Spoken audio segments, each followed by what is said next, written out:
नमस्कार अॅग्रोवनच्या लक्षवेधी या सदरामध्ये आपलं सर्वांचं स्वागत। नुकतंच अमित गद्रे व परभणी येथील पशुवैद्यक महाविद्यालयाचे प्राचार्य डॉक्टर नितीन मार्केंडिया संपादित देशी गोवंश पुस्तकाला डॉक्टर राजेंद्र प्रसाद पुरस्कार मिळालाय। कृषी व संलग्न विषयांमधील तांत्रिक माहिती देणाऱ्या हिंदी पुस्तकासाठी हा पुरस्कार दिला जातो। याबद्दल अधिक माहिती आपण त्यांच्याकडूनच घेऊया। सर, नेमकी या पुस्तकाची संकल्पना काय होती? आपल्या बरोबर आपल्या सर्व अॅग्रोवनच्या या वाचक आणि स्नेहजनांना माझा सप्रेम नमस्कार। आज आपण मला या कार्यक्रमात बोलवलं त्याबद्दल अॅग्रोवनचे धन्यवाद। माझ्या बरोबर माझे मित्र आणि अॅग्रोवनचे मुख्य उपसंपादक माननीय श्रीयुत अमितजी गद्रे सर आहेत। सुरुवातीच्या काळामध्ये अॅग्रोवनच्या माध्यमातून गोवंशावरती आणि देशी गोवंशावरती प्रमुख लेख स्वीकृत करायचं काम हे अॅग्रोवननी केलेलं आहे। या बाबतीमध्ये आपल्या देशी गोवंशाची उत्पादकता आणि प्रजनन क्षमता कमी असल्यामुळं या गोवंशाचा जागतिक तापमान वाढीमध्ये असलेला चांगला गुणधर्म वाढीस लागावा आणि हे पशुधन ग्रामीण भागातील शेतकऱ्यांना उपयुक्त ठरावं या दृष्टीनं देशी गोवंशाचं जतन, संवर्धन आणि विकास व्हावा या दृष्टिकोनातून लेख लिहायला सुरुवात केली। ही मागच्या दशकामधली सगळ्यात मोठी क्रांतिकारक घटना आहे आणि मग याचा वटवृक्ष होत आता हे पुस्तक तयार झालेलं आहे। या लेखनामागचा उद्देश हा ग्रामीण भागाचा विकास आणि शेतकऱ्यांच्या दारात असलेल्या गायी या उत्पादन करणे असा जरी असला तरी ही सगळी लेखमाला स्वीकृत का केली याबद्दल माननीय गद्रे साहेब आपल्याला योग्य प्रकारे सांगू शकतील। गद्रे साहेब। नमस्कार। आपण देशी गोवंशाचं जे महत्व आहे ते लोकांपर्यंत येण्यासाठी आहे आपण अॅग्रोवननं प्रथम एक पुरवणी प्रकाशित केली आणि त्याला चांगला प्रतिसाद मिळाला आणि नुसतं पुरवणीच्या माध्यमातून ठराविक पानांचं ही पुरवणी असल्यामुळं सर्व विषय घेता आले नव्हते। त्यामुळे मार्कंडे सर आणि संपादक आदिनाथ चव्हाण सर यांचं मत असं पडलं की हे अधिक विस्तृत स्वरूपात पशुपालकांपर्यंत जावं आणि त्यातूनच मग हे देशी गोवंश ह्या पुस्तकानं एक आराखडा तयार केला आणि त्यात विविध विषय आपण आणले। जसं भारतीय परंपरेत जसं देशी गोवंशाला महत्व पुरातन कालापासून आहे त्याचबरोबर प्रत्येक राज्य आणि प्रत्येक राज्यातील प्रत्येक विभाग त्यानुसार देशी गोवंश आपल्याकडे उपलब्ध आहेत आणि परंपरेनं पशुपालक त्याचं संगोपन करतायत। पण एकंदर बदलता हवामान परिस्थिती असो किंवा दुधाचे गुणधर्म असो त्या दृष्टीनं किंवा एक पूरक व्यवसाय असो त्या दृष्टीनं मग देशी गोवंशाचं महत्व पुन्हा एकदा अधोरेखित झालं संशोधनाच्या दृष्टीनं असेल किंवा पशुपालकांच्या गोठ्यातल्या व्यवस्थापनाच्या दृष्टीनं आणि मग शेतकऱ्यांना जातीवंत गोवंश उपलब्ध व्हावा त्यातून नवीन संधी उपलब्ध व्हाव्यात या दृष्टीनं आपण ह्या देशी गोवंश पुस्तकाची आखणी केली आणि त्यातून मग त्यांचं व्यवस्थापन वंश सुधार त्यांचं खाद्य व्यवस्थापन, आहार व्यवस्थापन, रोग व्यवस्थापन आणि त्यातून एक शेतीला जोडधंदा म्हणून जातीवंत पशु पैदास कशी करता येईल असं ह्या देशी गोवंशाच्या पुस्तकाचं स्वरूप होतं आणि त्यातूनच मग ह्यामध्ये तांत्रिक लेखांच्या बरोबर जातीवंत गोवंश सांभाळणाऱ्या पशुपालकांचं सुद्धा अनुभव कथन यामध्ये आपण प्रकाशित केलं आणि त्यातनं हे पुस्तक तयार झालेलं आहे। सर, यामध्ये अॅग्रोवनचा नेमका काय सहभाग आहे? हॅलो। अॅग्रोवनच्या सहभागाशिवाय ही संकल्पना लोकांपर्यंत पोहोचणं हे शक्यच नव्हतं। राज्यामध्ये देशी गोवंशाच्या बाबतीमध्ये असणारी लेख त्याबद्दलचं तांत्रिक लिखाण या बाबतीमधली स्वीकृती करणारी जी काही यंत्रणा आहे यामध्ये अनेक आपल्याकडे विस्तार शिक्षणाचे माध्यम आहेत पण त्यांच्या जो काही दृष्टिकोन आहे त्याच्यामध्ये पशुधन हा विषय असणं अपेक्षित नव्हतंच। आमच्या पशुसंवर्धन खात्याची आणि आमची पशुवैद्यकांची जी भूमिका आहे ती शेतकऱ्यापर्यंत नेणं आणि गोठ्यामध्ये असणारी अगदी कमी दूध देणारी गाय ही उत्पादक कशी करता येत राहील याच्यासाठी प्रयत्न करण्याच्या बाबतीमधलं असलेलं शास्त्रीय मार्गदर्शन हे शेतकऱ्यांना नेणारी कुठली यंत्रणा फारशी प्रभावी यंत्रणा नव्हती। काही प्रयत्न झाले, काही लेख अधूनमधून यायचे, त्याच्यामध्ये सातत्य नव्हतं, पण अॅग्रोवननी मात्र जेव्हापासून देशी गोवंश ही संकल्पना समोर आली आणि त्याच्याबद्दल आपल्या राज्यामधले अनेक नेते मंडळी असतील, आपल्याकडचे अनेक वरिष्ठ मार्गदर्शक असतील, कृषी विद्यापीठातले सगळे शास्त्रज्ञ असतील, यांनी भर द्यायला सुरुवात केला आणि त्यावेळेस पासून मात्र आपल्याला हे सगळं काम मोठ्या प्रमाणात करता आलं आणि तो विचार अॅग्रोवननी घेतला आणि म्हणून अॅग्रोवनचं महत्व आणि महत्वाचं आहे. गोष्ट अशी आहे की अॅग्रोवन मध्ये एखादी गोष्ट जर लोकांना पटली नाही तर ते मुक्तपणे त्यांचं मत मांडू शकतात. हे सर आम्हाला मान्य करता येण्यासारखं नाही, तुम्ही तरी हे शास्त्र आम्ही आजमवत नाही, आम्ही रोजच्या अनुभवामध्ये हे येत नाही, असे चांगले प्रतिसाद देणारे वाचक या अॅग्रोवनच्या माध्यमातून लाभले आणि म्हणून अॅग्रोवनचं महत्व हे सगळ्यात मोठं आहे. मला असं वाटतं की संपादक या नात्यानं जी भूमिका आहे तर ती गद्रे साहेब याहीपेक्षा चांगल्या प्रकारे मांडू शकतील.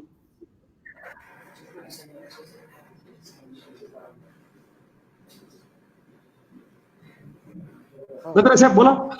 हा, या गोवंशाचा जे आपल्याला फीडबॅक आले शेतकऱ्यांचे, गोपालकांचे, पशुपालकांचे आणि तसेच वेगवेगळ्या विद्यापीठातले जे तज्ज्ञ आहेत, पशु व्यवस्थापन तज्ज्ञ आणि देशी गोवंश व्यवस्थापनामध्ये काम करणारे तज्ज्ञ, त्यांचा एक आपण सगळ्यांचा विचार घेऊन ह्या पुस्तकाची आखणी केली आणि विशेषतः आपण ह्यामध्ये असं ठेवलंय की नुसतं देशी गाई माझ्या गोठ्यात आहे याला काय अर्थ नाही, तर जातिवंत पशुधन, दुधाळ पशुधन किंवा त्यातले कॅरेक्टरिस्टिक म्हणजे ट्रू टाईप म्हणजे अगदी 100% जातिवंत गुण असलेलं गोवंश सांभाळणं हा उद्देश डोळ्यासमोर ठेवून आपण ह्या पुस्तकाची आखणी केली आणि त्यात सर्व म्हणजे आपल्या राज्यातली जी पशुसंवर्धन महाविद्यालय आहेत आणि मापसू जे अपेक्स बॉडी आहे त्यातल्या तज्ज्ञांचा सहभाग घेऊन हे एक पुस्तक आपण गोवंश सर्व पशुपालकांसमोर ठेवलं.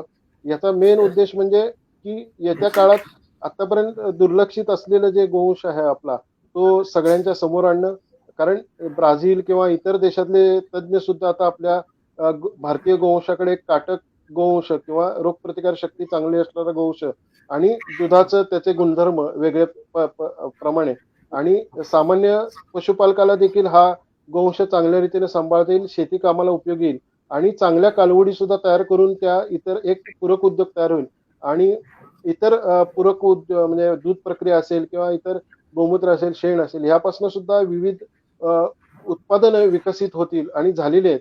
तर त्याचं एक समग्र एक शेतीला जोडून एक गोवंश असं ह्याचं स्वरूप आणि शास्त्रीय पद्धतीनं या पुस्तकाची आपण मांडणी केल्यामुळं इथं सामान्य पशुपालकाला देखील आपल्या गोठ्यात चांगला गोवंश कसा विकसित करता येईल ह्याचं हे मार्गदर्शन करणारं हे पुस्तक आहे आणि त्यावर आपला भर राहिलेला आहे. अशी आणि चांगले पशुपालक देखील आपल्याकडे आहेत, त्यांना सुद्धा आपण ह्या गोवंश पुस्तकाच्या माध्यमातून लोकांच्या समोर आणलेला आहे. सर, या पुस्तकाच्या हिंदी आवृत्तीला जो आहे तो पुरस्कार मिळालेला आहे, तर या पुस्तकाची हिंदीमध्ये हे करण्याचं, हिंदीमध्ये याचा अनुवाद करण्याची तुम्हाला नक्की कल्पना कशी सुचली किंवा याची काय तुम्हाला गरज वाटली? आपल्या राज्यामध्ये देशी गोवंश पुस्तकाचं स्वागत वाचकांनी फार चांगल्या प्रकारे केलं. अॅग्रोवन सकाळची ज्ञानमाला ही वाचकांच्या हाती पडल्यानंतर त्याच्या 10,000 प्रती आजपर्यंत वितरित झालेल्या आहेत आणि विशेष म्हणजे ज्या ज्या लोकांच्याकडे हे पुस्तक पोहोचलं त्यांनी या पुस्तकाबद्दलचे अतिशय चांगले त्यांचे जे काही मतप्रदर्शन याबद्दलचं ते केलेलं आहे.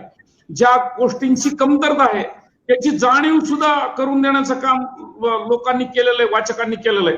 पण ज्या गोष्टींचा फायदा होत राहतो त्या सोप्या मराठी भाषेमध्ये पोहोचल्याबद्दल त्यांनी फार चांगल्या प्रतिक्रिया व्यक्त केल्या आहेत. याचा विस्तार आणि याच्या प्रकारचा फायदा मराठी वाचकांना झाला, पण राज्यामधले हिंदी वाचक जो वर्ग आहे त्यांनी सांगितलं की तुमच्या सगळ्या संकल्पना आम्हाला कळत नाहीत. आपल्याकडे बरेचसे लोक हे घरी सुद्धा हिंदी बोलणारे आहेत आणि आपल्याला त्यांचा आदर आहे कारण हिंदी ही आपली राष्ट्रभाषा आहे. मग अशा भाषेमध्ये पुस्तक न्यावं आणि त्याची मागणी जिथं गेली, म्हणजे आपले मांजरे साहेब आहेत आपल्या पुण्याच्या डेपोला, त्यांना हिंदी आवृत्ती नाही, माझ्याकडे हे पुस्तक हिंदीमध्ये नाही, हे अनेक वेळेस लोकांना सांगावं लागलं आणि तेव्हा मग आपल्याला हे पुस्तकाचं प्रकाशन जे आहे तर ते हिंदीमध्ये करून घेण्याचा विचार पुढे आला. मला वाटतं गद्रे साहेब सुद्धा या पद्धतीतच आपले जे काही अनुभव आहेत ते आपल्या वाचकांना सांगतील. हा, आपली देशी गोवंशाची 5वी आवृत्ती प्रसिद्ध झाली आणि त्याला सर म्हटले त्याप्रमाणे अजूनही त्याला चांगला प्रतिसाद आहे. त्यामध्ये काही वेगळे विषय आपण आणतोय, पण हिंदी आवृत्ती काढण्याचा महत्वाचा उद्देश असा होता की उत्तरेकडची जी राज्य आहेत, विशेषतः हिंदी पट्ट्यातली, त्या ठिकाणी सुद्धा चांगले गोवंश आपल्याकडे आहेत. विशेषतः साहिवाल आहे, थारपारकर आहे, गीर गुजरातची आहे. तर इथल्या पशुपालकांची माहिती किंवा त्यांना सुद्धा हे तंत्रज्ञान शास्त्रीय भाषेत मांडलेलं हे पुस्तक असल्यामुळे ते तंत्रज्ञान त्या पशुपालकांना देखील उपलब्ध व्हावं अशी मागणी आपल्या सकाळ प्रकाशनाकडे आली आणि त्यातूनच मग हे हिंदी आवृत्ती झाली. कारण विशेषतः उत्तर भागातला, उत्तर भारतातला जो पट्टा आहे त्यामध्ये सुद्धा चांगले गोपालक आहेत, पण त्यांना सुद्धा जर शास्त्रीय ज्ञान पोचलं, यातलं वंश सुधारणा असेल, वंशावळ देखभाल असेल, किंवा चांगली कालवड आपल्या गोठ्यात तयार करणं असेल, चांगला वळू आपल्या गोठ्यात तयार करणं असेल, किंवा कृत्रिम रेतन तंत्र सुद्धा आता देशी गोवंशामध्ये चांगल्या पद्धतीने वापरलं जाते. आपल्यासारख्या विविध महाविद्यालयात नवीन टेक्नॉलॉजी सुद्धा किंवा राष्ट्रीय पातळीवरच्या ज्या पशुसंवर्धन संस्था आहेत, त्या संशोधन संस्था आहेत, त्यांनी सुद्धा काही चांगलं तंत्रज्ञान विकसित केलंय. ते सुद्धा ह्या पुस्तकात आपण आणलं असल्यामुळे, त्याची माहिती दिल्यामुळे ते सुद्धा त्या पशुपालकांना हे तंत्रज्ञान सोप्या भाषेत पोचावं अशीच या पुस्तकाची आपण आखणी केली असल्यामुळे हिंदी भाषेत सुद्धा त्याला चांगला प्रतिसाद मिळतोय आणि त्यांच्याकडनं सुद्धा आपल्याला चांगला फीडबॅक आलेला आहे. त्यामुळेच हिंदी भाषेत आपण हे पुस्तक आणलं. यापुढे कोणते विषय हाताळण्याचा तुम्ही विचार केला? यापुढे विशेषतः मार्कंडे सर म्हणाले की आता जे आपण ह्यामध्ये वंश सुधार, गायींची निवड किंवा वळूची निवड, तसेच खाद्य व्यवस्थापन, आरोग्य व्यवस्थापन आणि प्रक्रिया, असं ह्या आणि पशुपालकांचे अनुभव, असं ह्या पुस्तकाचं साधारणतः स्वरूप होतं. पण सेंद्रिय शेती सुद्धा आता झपाट्यानं पुढे येते आणि त्यामध्ये सुद्धा वेगळे गोमूत्र अर्क असेल किंवा शेणापासून विविध सेंद्रिय खतांची निर्मिती असेल, घनजीवामृत असेल, जीवामृत असेल, तर असे काही विषय आपण, आणि दुसरं म्हणजे ऊर्जा, बायोगॅसचा वापर सुद्धा शेतकरी आता बऱ्या पद्धतीने करतायत. नवीन तंत्रज्ञान बायोगॅसमध्ये आलेलं आहे. त्यामुळं आपल्या गोठ्यामध्ये देशी गाय असेलच, त्याचबरोबर त्याच्या शेण गोमूत्रापासून आपल्याला ऊर्जा निर्माण, म्हणजे गॅस उपलब्धता, बायोगॅसची छोटी संयंत्र कशी उपलब्ध झाली मार्केटमध्ये, आणि त्याची स्लरी सुद्धा पुढे पिकांना खत म्हणून वापरली जाते. हे एक नवीन टॉपिक आहे. परत हायड्रोपोनिक्स आहे, किंवा एक 5 ते 10 गायींचा गोठा, त्याचा आराखडा कसा असावा, त्याचं इकॉनॉमिक्स कसं असावं, हे 4-5 विषय आपण आता ह्या पुढच्या 6व्या आवृत्तीमध्ये आणतोय. आणि त्यामध्ये सुद्धा शेतकऱ्यांचं एक जमिनीची सुपीकता हा सुद्धा एक घटक आपण ह्या पुस्तकात घेणार आहोत, जेणेकरून ज्याच्याकडे गाय आहे त्यानं सुद्धा नुसती गोपालन न करता जमीन सुधारणा आणि त्यातून दर्जेदार पीक उत्पादन वाढ आणि सेंद्रिय खतांची निर्मिती, असं यामध्ये आपण पुस्तकात पुढचे 5-6 टॉपिक ऍड करतोय पुढच्या 6व्या आवृत्तीमध्ये. फार सुंदर विश्लेषण आता गद्रे साहेबांनी केलं. त्यांनी जे विषय मांडलेले आहेत अतिशय नियोजनबद्ध आहेत, फार चांगले आहेत. मला असं वाटतं की गाय आपण पर्यावरण पूरक म्हणून पाहावी, विज्ञान पूरक म्हणून गाय पाहावी, कुटुंब अर्थव्यवस्थेला हातभार देणारी म्हणून बघावी, आणि सगळ्यात महत्वाचं गोष्ट म्हणजे की कुठल्याही बाबतीमध्ये अंधश्रद्धेचा ठाव ठिकाणा न ठेवता गाय ही आपल्याला आर्थिक दृष्टीने कशी परवडेल असा विचार अग्रवांनी सर्वात पुढे केलेला आहे, आणि तो पुढे न्यायचं जे कार्य आहे तर ते पुढच्या आवृत्तीमधून होत राहील असं मला वाटतं.